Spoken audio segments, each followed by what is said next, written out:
এই রমজানে কিছু অসাধু ব্যবসায়ী সিন্ডিকেট প্রতি বছর তারা দ্রব্যমূল্যকে পুঁজি করে, দ্রব্যমূল্যকে একরকমের সিন্ডিকেট করে আমাদের সাধ্যের বাইরে নিয়ে যায়। আমরা সরকারের কাছে আহ্বান থাকবে যেন এই সিন্ডিকেট, মাফিয়া, লুটেরা এবং চাঁদাবাজদের বিরুদ্ধে যথাযথ ব্যবস্থা নেবে। একই সাথে সাথে এই রমজানে নিরবিচ্ছিন্ন বিদ্যুতের যেন ব্যবস্থাটি সুনিশ্চিত হয় সে বিষয়ে যথাযথ ব্যবস্থা নেবে।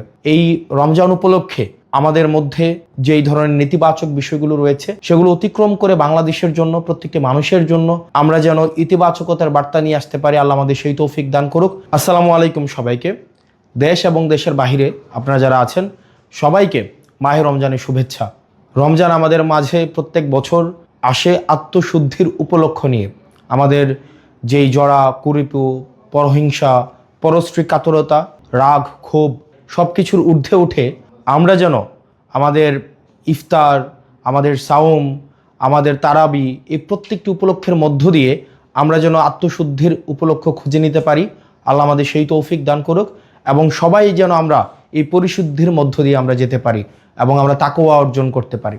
এই রমজানে প্রত্যেক বছর দেখা যায় কিছু অসাধু ব্যবসায়ী সিন্ডিকেট প্রতি বছর এই রমজানের উপলক্ষে তারা দ্রব্যমূল্যকে পুঁজি করে, দ্রব্যমূল্যকে একরকমের সিন্ডিকেট করে আমাদের সাধ্যের বাইরে নিয়ে যায়। আমাদের জনগণের যেই সাধ্যমূল্যের বাইরে এই আমাদের নিত্য প্রয়োজনীয় যে বিষয়গুলো রয়েছে, ছোলা, মুড়ি, তেল এবং নিত্য প্রয়োজনীয় যে বিষয়গুলো রয়েছে, তেল, গ্যাস, এই প্রত্যেকটি বিষয়কে দেখা যায় সিন্ডিকেট করে সাধারণ জনগণের সাধ্যের বাহিরে নিয়ে যায়।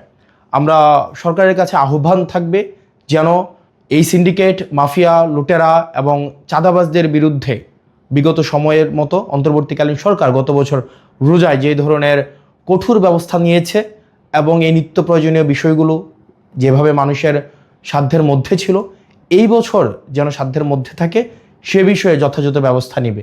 একই সাথে সাথে এই রমজানে আমাদের দেখা যায় প্রত্যেক বছর বিদ্যুতের যেই ঘাটতিটা ঘটে সেটা আমরা গত বছর দেখতে পাইনি। আমরা প্রত্যাশা থাকবে প্রত্যেকটা মুসলিম যেন এই রমজানে তার ইবাদত ভালোভাবে করতে পারে, নির্বিঘ্নে করতে পারে।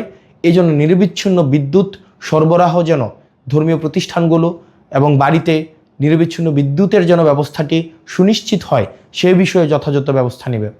আপনারা দেশে এবং বিদেশে যারা আছেন এই রমজান উপলক্ষে আমাদের মধ্যে যেই ধরনের নেতিবাচক বিষয়গুলো রয়েছে সেগুলো অতিক্রম করে বাংলাদেশের জন্য, প্রত্যেকটি মানুষের জন্য আমরা যেন ইতিবাচকতার বার্তা নিয়ে আসতে পারি। আল্লাহ আমাদের সেই তৌফিক দান করুক। সবাই ভালো থাকেন, সুস্থ থাকেন। রমজান আমাদের মধ্যে রহমত এবং বরকত নিয়ে আসুক।